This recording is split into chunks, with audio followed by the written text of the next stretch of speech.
welcome back to my channel. It has been a while since I've uploaded here, but it's been even longer since I have written a darn thing. So I have been very unmotivated to write lately and kind of been taking some time off to give myself a break because I was writing a lot, very frequently and publishing pretty rapidly.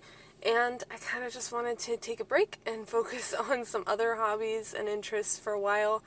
But I still have a lot of ideas in my head and stories that I want to write. So NaNoWriMo has come at the perfect time for me this year, and I'm really excited to participate and have this, community focused on the same goal really help to motivate me and kick me in the pants to get back into writing. So that's what we're going to be talking about today, but for the sake of time, I'm going to go ahead and put the camera down and talk to you while I'm driving to save time.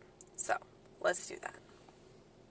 Alright, so here's what is on the docket for today.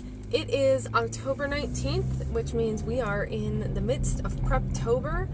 And I want to I'm going to be working on the 4th book in my marriage materials series for NaNoWriMo this year. And I've had an idea for this book for a long time, but it's kind of like a little bit half-baked, and my characters even are a little bit half-baked, and I'm someone who, especially for my characters, if my characters are not fully fleshed out in my mind, then I have a really hard time writing anything at all. So I am going to be doing a little bit more extensive prep work this year than I usually do for NaNoWriMo.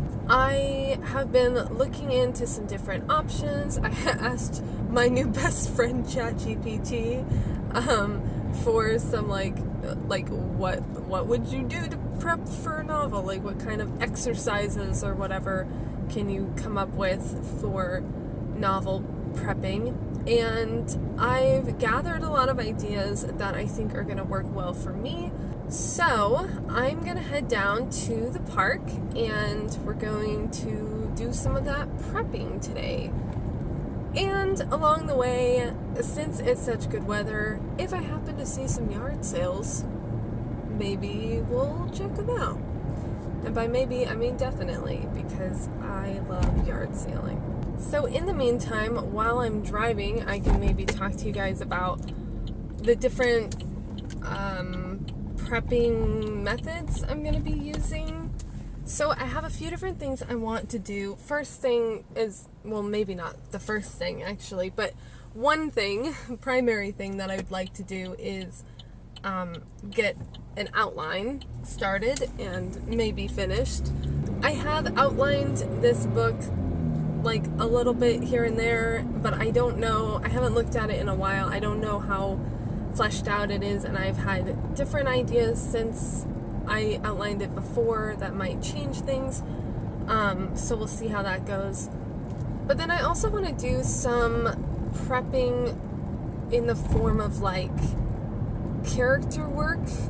I'd like to do some relationship maps, so my characters and their relationships with each other and everyone in the book, especially since this book is part of a series of standalones.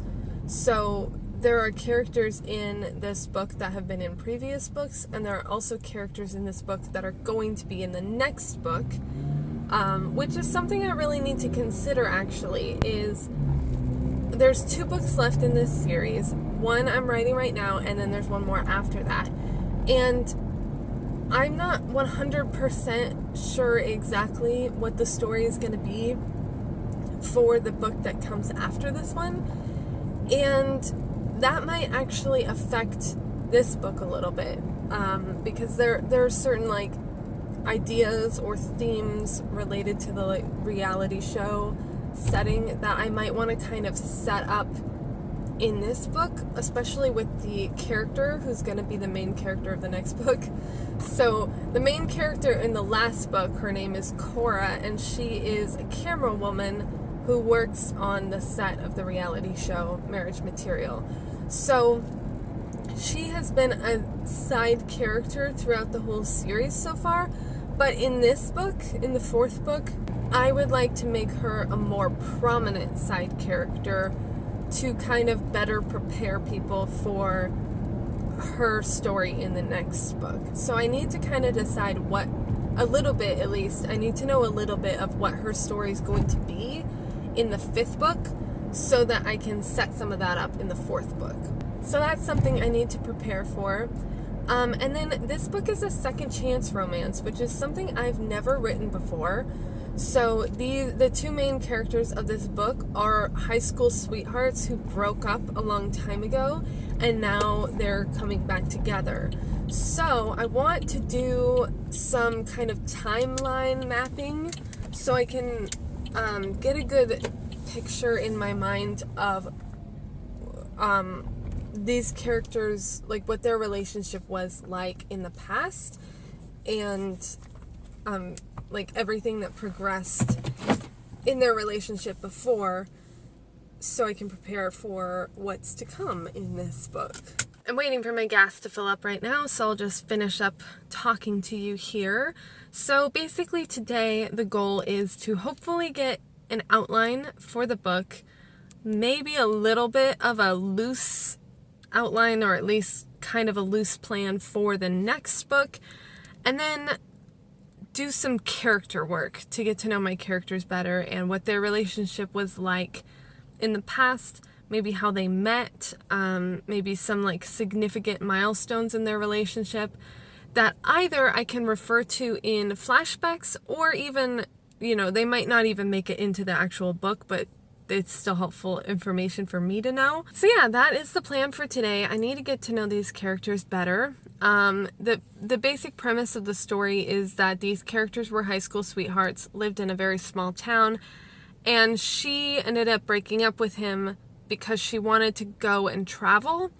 And he is a farmer, and at the time he wasn't a farmer. His family owned a farm, but he was planning to take over the farm, and that's what he wanted to do with his life, and she wanted to like go travel the world, and they just weren't gonna match together. But I've been thinking about that a lot more now, and I think I want to do something a little more interesting than just having her break up with him because she wants to go travel. That is kind of the hurdle that has been holding me back with starting this story, is that I feel like there's just not enough here for a whole book with that being her motivation. So I felt like I needed something a little deeper for these characters to be working on their own, because I like to write stories that are like, my books are pretty character driven and not as plot driven. And I like for my characters to be going through something and like overcoming something and have like an emotional journey they're going on. And I felt like her wanting to travel and him not wanting to travel was just like not really that big of a deal. And I don't know. I just don't think that there's enough content there to write a whole book out of that for me. So I've been toying with some other motivations, and I will maybe talk to you about that later if I further develop those storylines. But for now, I'm going to go put this gas pump back, and I will head to the park and we'll get started. Alright, so I just got to the park, and, well, okay, it's been about an hour, and I have only been yard sailing so far, but I'm going to get to work soon, I promise. However, when I started going to different yard sales, I passed by the park on the way, and there are a freaking million people here because I guess they're having like a soccer game. So at first I thought I didn't know if I could come here because there was like parking all down the street, which is usually not the case. But the actual parking lot is like pretty empty. So I think everybody who's here for the soccer game, they all parked on the street so that they wouldn't take up the actual lot for the rest of the park.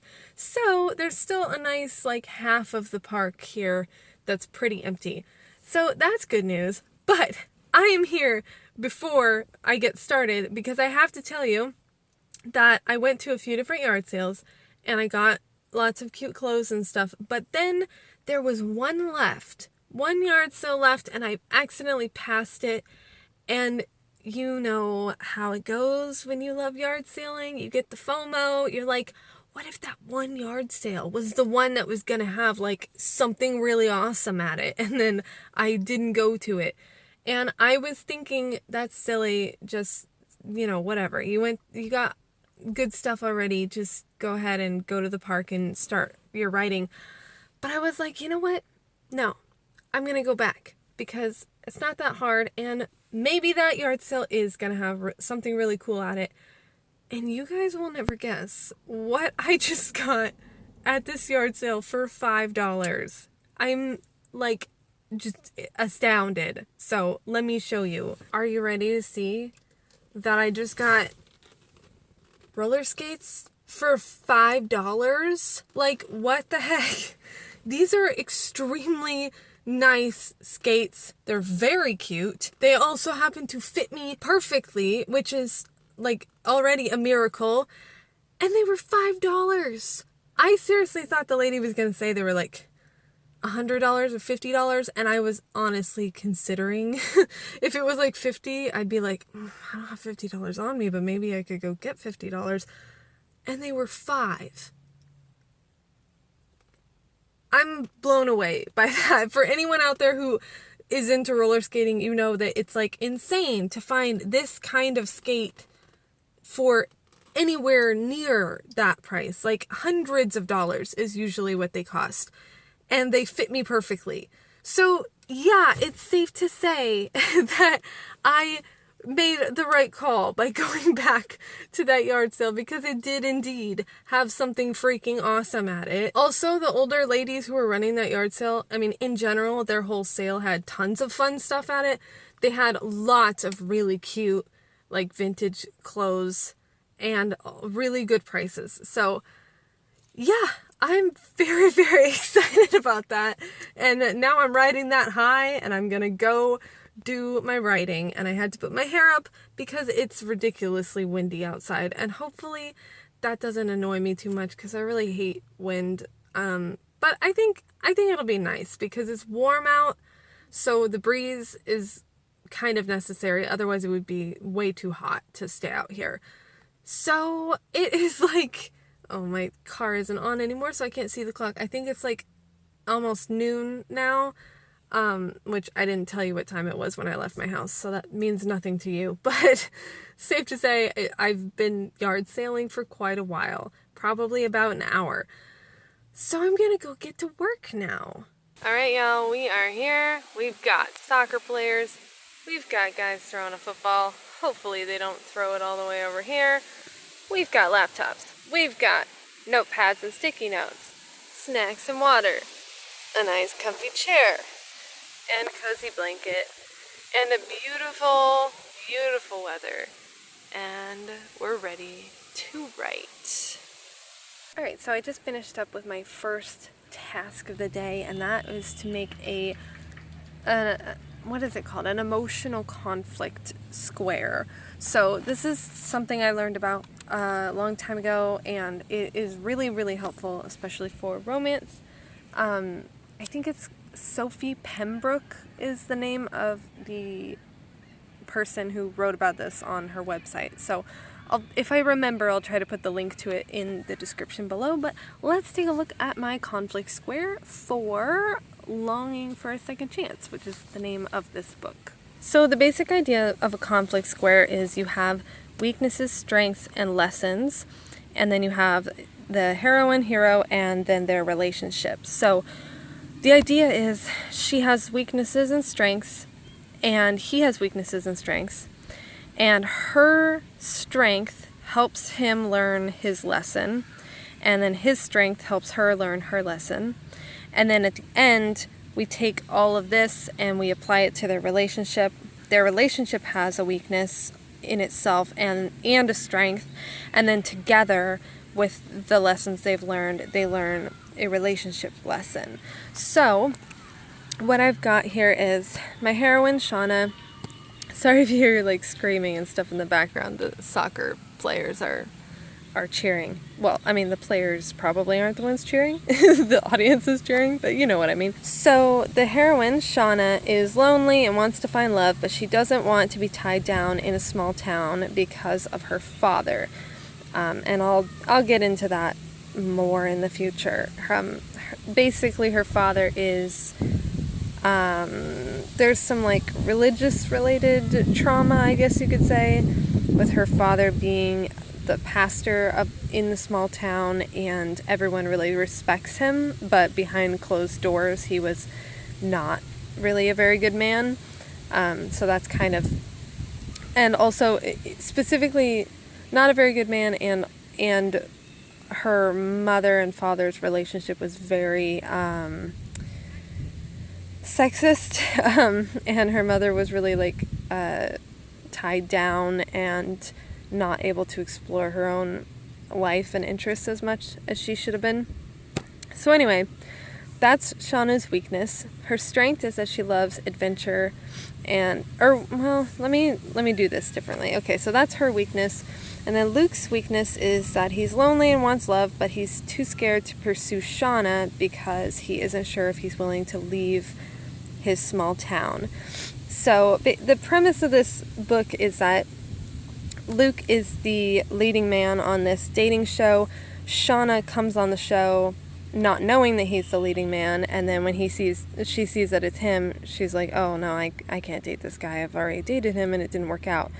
But he tells her, well, things might be different this time around because I might actually be willing to leave the small town. Like, you left me not because you didn't love me, but because you wanted to leave this town, and I might be open to that now where I wasn't before. But he's not totally sure if he's open to that. So if in the end he figures out that he isn't willing to leave and she still isn't willing to stay, then it's going to end in heartbreak again. So that's his weakness and his fear. So her weakness she's supposed to learn from his strength a lesson. So his strength is that he loves his small town community and is good at not getting too wrapped up in the small town drama. Also, he is nothing like her father. So the lesson she learns from him is how to appreciate the community of their town and see the good in its people despite their flaws. And her strength is that she loves adventure and passion and seeing the world. Loves adventure and is passionate about seeing the world. And what Luke learns from her is how to see the beauty in the world and appreciate life outside of his culture and his comfort zone, his bubble. And then with their relationship altogether, their weakness is that they're both scared to take another chance on each other because they're worried that if it doesn't work out, they'll both be heartbroken again. And then their strength is that they both help each other see the other's perspective on how they want to live life and have a healthy appreciation for both paths. So instead of both of them just having different visions for how they want to live and how they want their future to be, they both grow to appreciate the other person's perspective and see that maybe their vision of the future is a good one too. And then at the end, together, their lesson that they learn is that there are many different ways to be happy and have a fulfilled life, and they also learn that as long as they have each other, they can learn to see the good in whatever situation they find themselves in. So that was a really good exercise to start with because it helps me to get to know my characters, but also the plot, because, I mean, obviously a lot of that is going to tie into the plot, and that can help me as I go into outlining, because it kind of just lays out sort of the whole emotional journey part of the two characters individually and then their relationship together. So yeah, I think that was really helpful, and it kind of gives me a better idea of who these people are and what their love story is going to be like, at least on the emotional side of things. So that'll give me a good foundation for when I jump into outlining, which might be what I'm gonna do next. Yeah, I think I am gonna just jump straight into outlining, and then later I'll go back and do like the relationship maps and the backstory timelines if I feel like I need more on those things.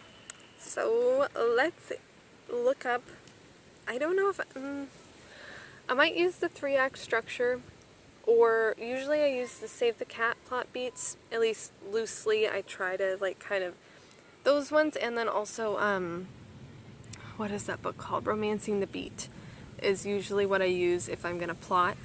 But lately I've been watching Abby Emmons videos that break down all of the plot points in the 3-act structure, and they're just really fantastic videos. So because of that, I'm leaning towards maybe trying that outlining method this time around.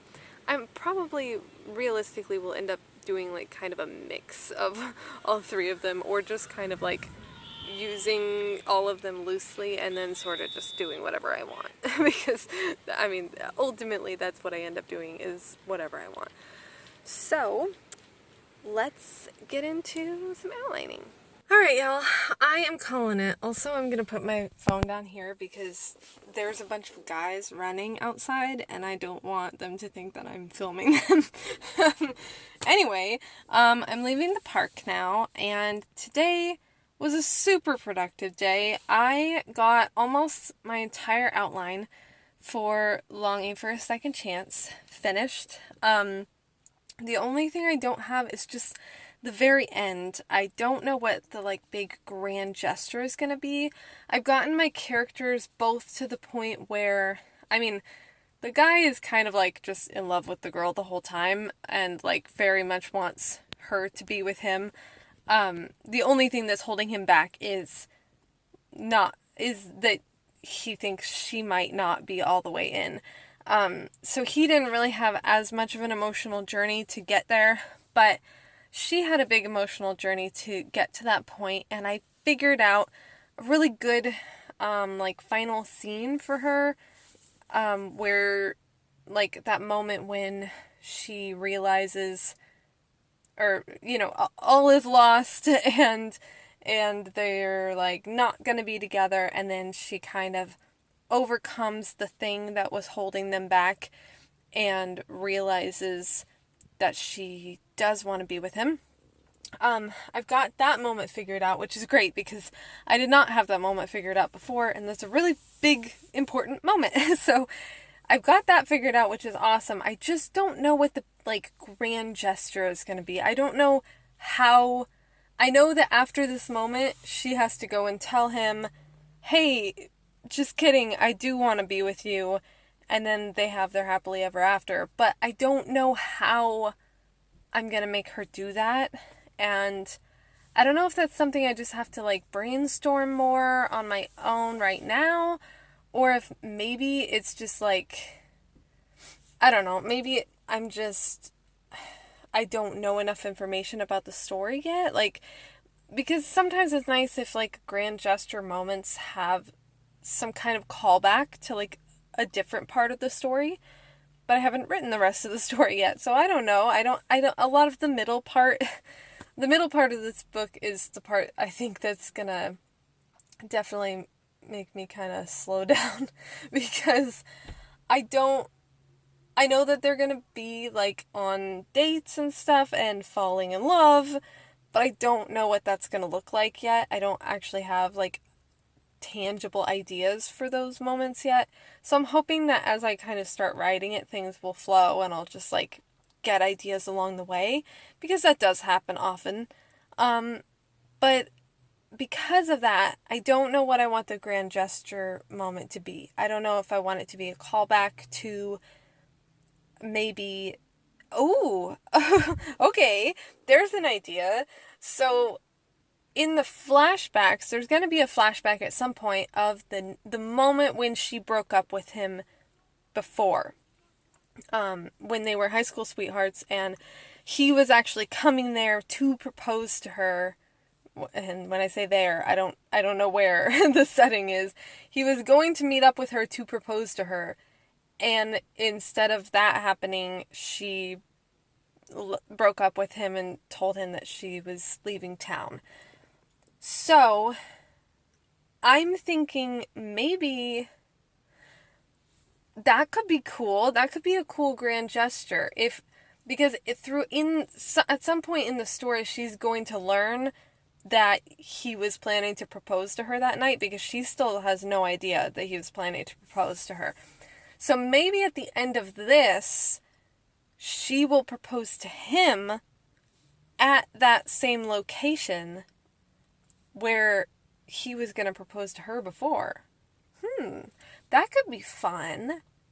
Okay, well, now I've got more things to think about. All right, so I'm going to think about that on my way home. But all in all, this was a really good brainstorming session, and I was here at the park for several hours. It was very relaxing and enjoyable. There was a poor little boy trying to learn how to ride a bike nearby for like an hour, and his family was getting really frustrated with him for not doing well. So hopefully, I was praying that they would all have patience with him and peace, because I know I was a kid who learned how to ride a bike very late in life, because it was just scary to me. I didn't really want to do it, and eventually I ended up teaching myself on my friend Chris's bike, because his bike was very small and really low to the ground, so it was a little easier for me to not be scared of falling. Anyway, that was a little tangent, but all in all, really good day. Got lots of great stuff at the yard sale, lots of cute clothes, and roller skates for $5, and I got my book mostly all the way outlined, and got my conflict square done, and a lot of brainstorming. I really feel like I know these characters so much better now, which was necessary. I would not have been able to go into NaNoWriMo without knowing these characters better than I did before today. So anyway, that is it for me for this video, and thank you guys for watching. Let me know in the comments down below if you're going to be doing NaNoWriMo, and if you have any Preptober plans for the rest of the month, or if you've already been doing Preptober, and let me know how that's going for you. And if you enjoyed this video, please give it a thumbs up and subscribe, because through the month of November, I'm probably going to be doing some vlogs during the NaNoWriMo process also. I haven't really posted stuff like that in a long time, because I haven't been writing in a long time, so there's not really much to say when I'm not actively writing. But I am going to be actively writing next month, so I will check in with you guys soon about all of that. So yeah, I'll see you guys next time. Bye!